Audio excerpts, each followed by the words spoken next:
Eurocup-3 2025 arrives at Monza, the temple of speed in the heart of the Italian sunshine. Although this weekend, rain was threatening throughout. At the run to the first corner, pole setter Ernesto Rivera had the advantage, but his teammate Enzo Tarnvanichkul lost his braking and speared into the side of Mattia Colnaghi. Tarnvanichkul would link back to the pits with damage as other drivers had to take evasive action. So as Enzo Tarnvanichkul limped back to the pits, the safety car would still be needed, as Alcifel Benito, Victor Domzhansky and Preston Lambert were all off at the first chicane. On the restart, it would be Ernesto Rivera that got the jump on the MP Motorsport twins, with James Igozzi and Mattia Colnaghi following in pursuit. Slipstream is always the prime ingredient in a Monza race, as Mattia Colnaghi tried to prove on the inside line. But his battle with Casper Stuka, Emerson Fittipaldi Jr. and Jules Caranta was just getting started.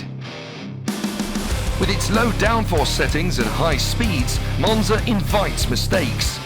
But it was a mistake too many for Garrett Berry entering the Michele Alboreto corner. Exit, stage left. On the restart, behind race leader Ernesto Rivera, it was Andrés Cárdenas and Rinicella that were flying the flag for MP, with James Igozzi splitting them. But by turn one, Cárdenas almost clattered into Rivera's, and James Igozzi had to take avoiding action over the chicane, briefly leading. But as he handed back the lead, he would also hand back too many more places to Cárdenas and Rinicella. Several other drivers scampered through the first chicane, and the battle really started to ramp up.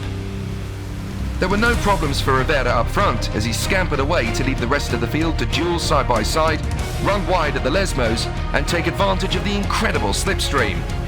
Unfortunately for the purists, the race would end under safety car, but Ernesto Rivera breathed a sigh of relief. Victory at Monza was his, and in the championship, it couldn't have been sweeter for the Mexican. The rain finally came overnight ahead of race 2, and pole setter Jules Caranta would be left floundering after the start of the season for Mattia Colnaghi. Disappointed with race 1, he was highly motivated to bounce back in the second encounter.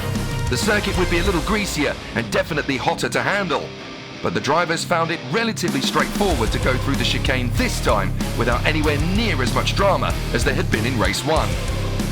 So Mattia Colnaghi led his teammate Valerio Rinicella and Jules Caranta for Campos. The latter two almost got tagged by Mattia Colnaghi, who locked up into the first chicane. Jules Caranta would slip behind the ever-present James Igozzi, and down in pit lane, the Vietnamese driver Owen Tangavelu would have damage bad enough to put him out of the race. When you look in your rearview mirror and spot a couple of Red Bull cars, you know your number's up. Andrés Cárdenas had to work very hard to keep Jules Caranta and Ernesto Rivera at bay. The latter, he failed to do. There were some magnificent battles in the second race, which ran almost green to checkered without incident.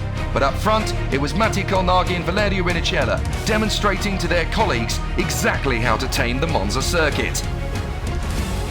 For the Italian fans, it was a true fairy tale, as Mattia Colnaghi led Valerio Rinicella to the checkered flag, an Italian 1-2 on home soil.